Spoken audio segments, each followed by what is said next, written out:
Hi guys, welcome back to a little bit of everything family. Welcome back to the M&M show. No, not the candy, no, not the rapper. Ash has the candy. And I wish I was a rapper, but maybe not. Maybe not. So if you guys are new here, my name is Mom, and this is me, Malde. Hello, my name is Dr. Amelia Juarez. You can call me Emily on this channel. As you guys know, I am a psychologist. Now, with that being said, this video might not be your cup of tea, but we're going to talk about some things. You're going to say, before I say what I'm going to talk about, or what we're going to talk about, why would you do it in front of your 14-year-old child? It's all over the news, people.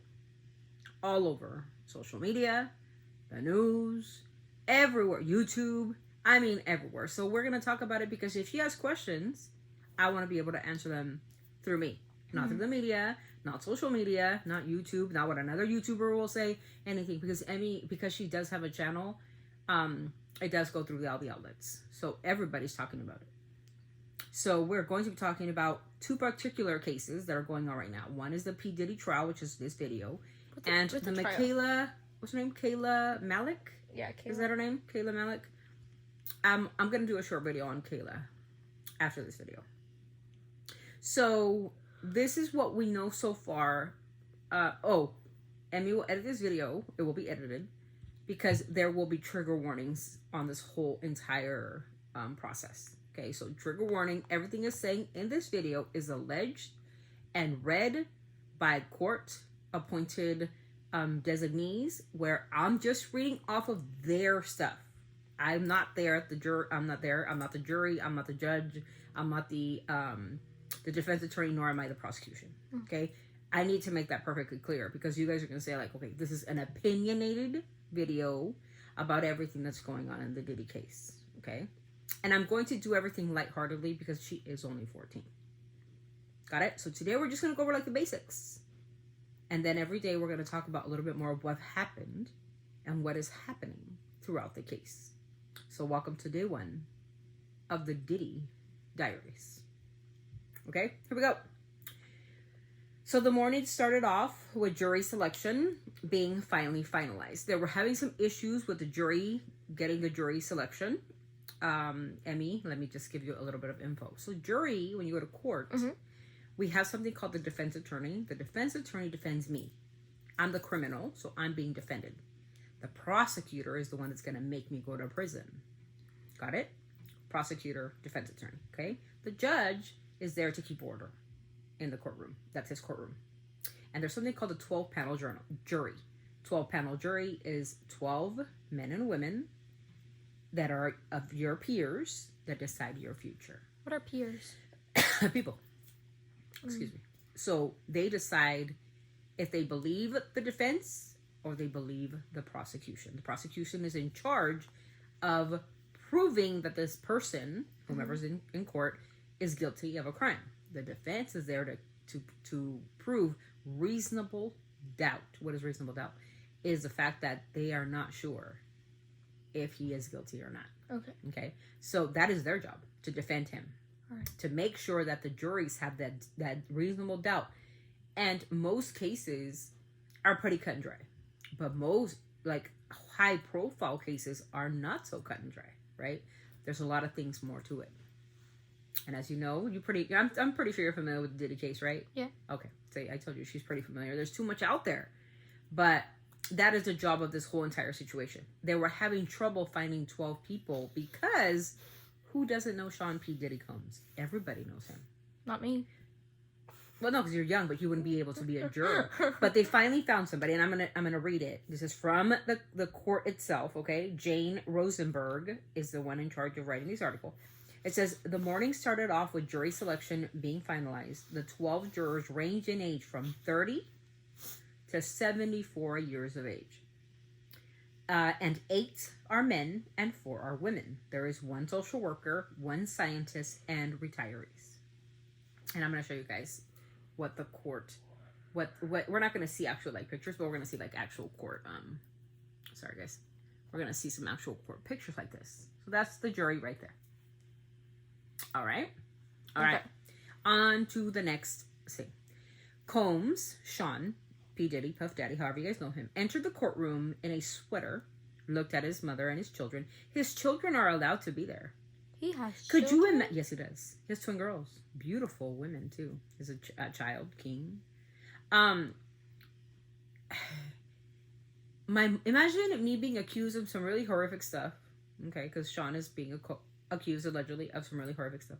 My mom being there, my children being there, that in itself is punishment, in my opinion. Like my kids knowing everything I did and stuff. I mean, that's punishment, in my opinion. Yeah, that's punishment. Because even if he is like declared innocent, and I'm not saying he is innocent, don't take my words out of context. What happens if he's declared innocent? Your kids still have that trauma in their head of everything they're listening to. They're 18-year-old kids. They're kids. 18? Yeah. When all this happened, they were only like 15. And this guy was all over the news. Can you imagine? That's punishment. That's hell. Anyway, I'll continue. So Combs entered the courtroom in a sweater, looked at his mother and his children who were seated in the gallery, and blew them a kiss. He made a heart shape with his hands and gave a thumbs up. Then they all smiled at him. And a few pumped their fists, kind of like that. You got this. His family didn't say anything all day as they entered and exited the courthouse. Mm-hmm. At moments when the testimony got particularly graphic, and I'm talking about Cassie, because Cassie was their first witness. Cassie Ventura? Mm-hmm. Cassie Ventura was the very first witness to take the stand. Here's a pregnant, 8-month pregnant woman taking the stand against Sean. 8-month woman pregnant? And if you guys remember Cassie was the one that was assaulted by Sean and was caught on video. If you guys don't remember that, that's a refresher. Prosecutors say there was another side to Combs. All-female prosecution team began its opening statement by telling the jury to the public. He was Puff Daddy or Diddy, a cultural icon, a businessman larger than life, but there was another side to him. Mm-hmm. Quote, the case is not a celebrity's private sexual preferences, they added. It was a coercive and criminal. Prosecutors alleged saying Combs used lies, threats, drugs, and violence to get SEX in highly orchestrated ways, lasting multiple days in sessions called freak-offs or wild king nights or wild hotel nights. They alleged Combs filmed women being forced to have sex with male escorts. Okay. There was a young man today who went and took the stand who was a male escort. And I'm just going to give you some brief little thing of what he said. And I'm not going to go off of anything. I'm just going to go off of I'm going to just paraphrase, okay? The young man was asked to testify, prosecution side. He said that he was a male escort, that he was paid by Cassie Ventura thousands of dollars to have sex with her while Combs was watching. Who's Combs? Sean P. Diddy Combs. Puff Daddy. Mm. And the escort said that he didn't think it was going to be that. He said that he was just supposed to be there to give like kind of like a teasing or a role play type of thing, a $200 job and then a tip and you're off. But it turned out to be a sexual encounter, with Cassie Ventura. Cassie was involved in it. She did have this freak off with this man, and he said at first he got paid $2,000, and then when he left, he got another couple $1,000 after. He goes on to say that Sean P. Diddy Combs was very aggressive towards Cassie. There was one time where he heard in another room that somebody was being slapped around. When Sean P. Diddy Combs came out of that room, Cassie came out kind of upset, but he didn't physically see it.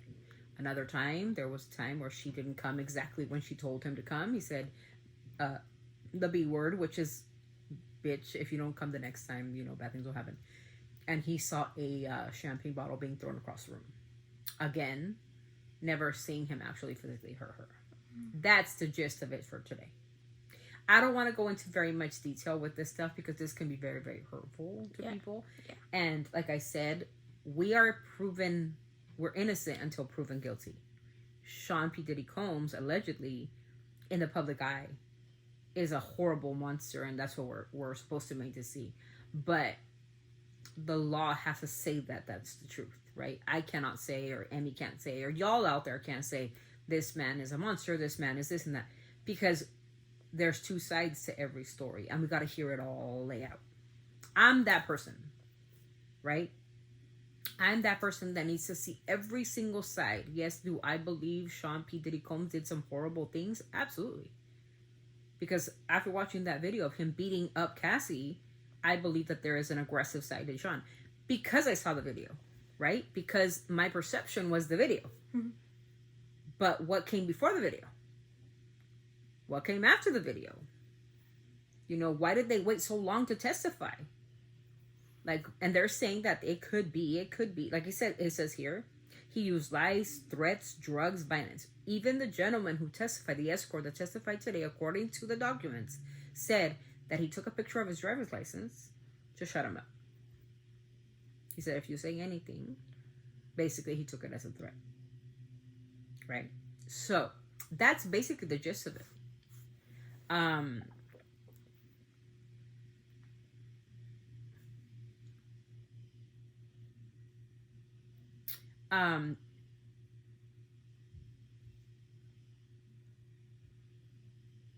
So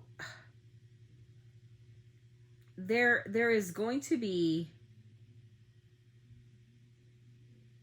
a lot of, how could I say this so it won't be, I don't want to say something that's not true or just me thinking as an opinion. What I'm going to say is this.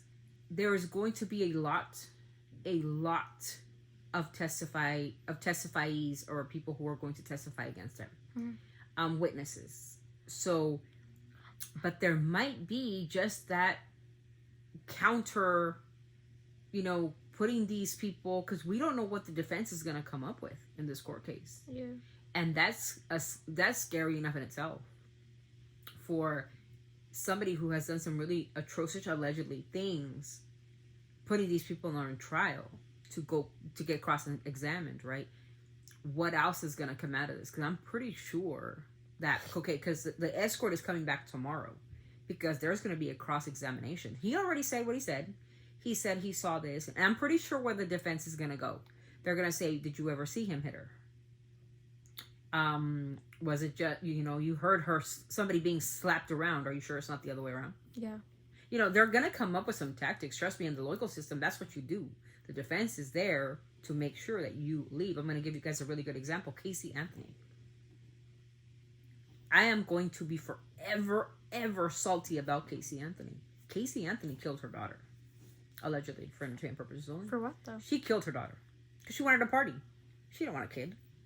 First she blamed the dad, then she blamed who knows, then she blamed the babysitter named Zanny, and then Zanny, the Xanax. What? No, girl.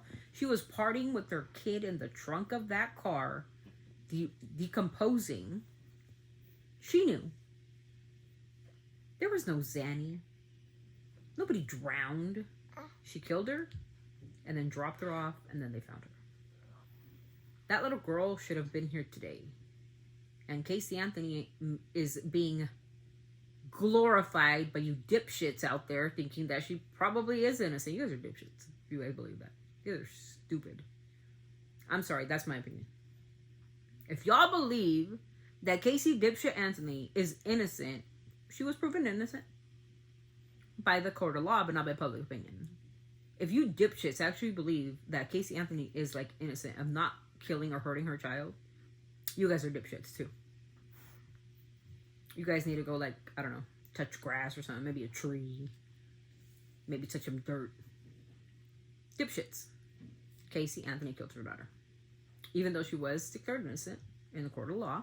Mm-hmm. Remember, that's what I'm telling you guys.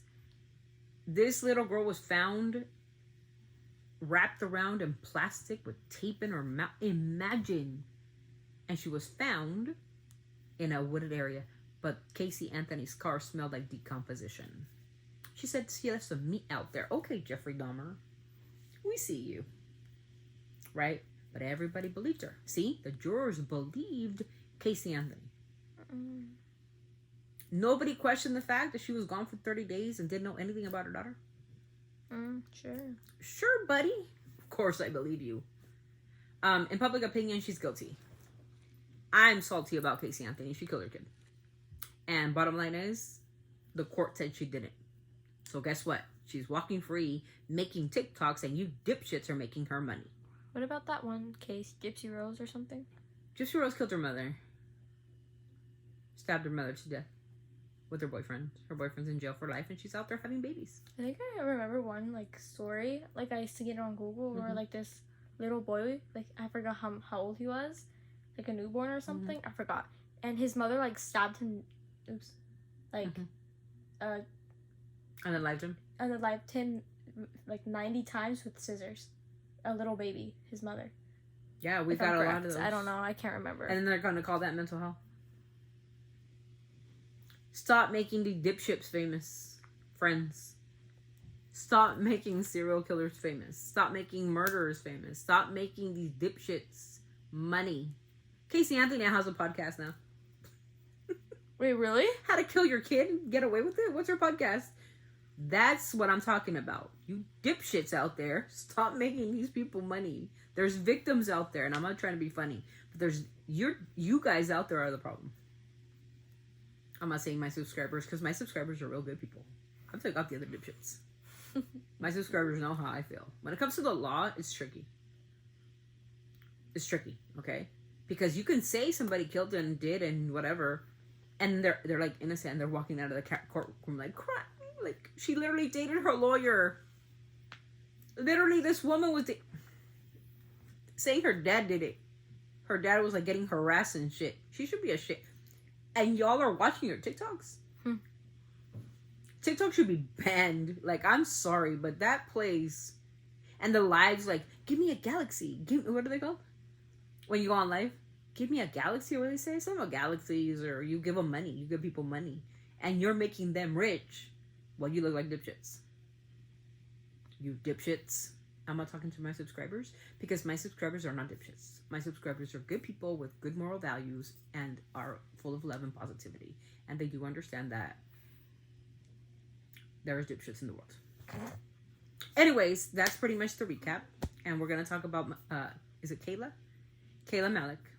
I'm going to give my opinion on this whole James Charles, Kayla Malik, Evan Johnson, Zach Sellers. I'm going to give my opinion. It's probably, nobody's going to like it. But I'm going to give it. And, yeah. So have a wonderful afternoon. We love you guys. We will be covering, this segment is going to be called Diddy's Downfall. Part 1. We're going to do multiple parts until the court is over. So you pretty much got a gist of it. I will not be using any graphic anything. Just pretty much giving you like a skim of what's going on in the court if you guys don't happen to see it. God bless you guys. Be positive. Please, please, please. Be positive, compassionate, empathetic, and most of all respectful. And if you're going to say anything in the comments, leave it in the comments so we can see and we can read and we can kind of find out what's going on. If you guys have new information, I'd love to hear it, and we can talk about it in the next segment. Remember, this will be called Diddy's Downfall Part 1. And we're only going to call it Diddy's Downfall because he was the icon. And right now he is not so much the icon. He's actually he's in jail. Anyways, so we'll call it that. Thank you guys for being here. See you guys in the next video. Always sending our love from our family to yours. Don't forget to keep it classy and respectful. We'll see you guys in the next video. Bye. Bye.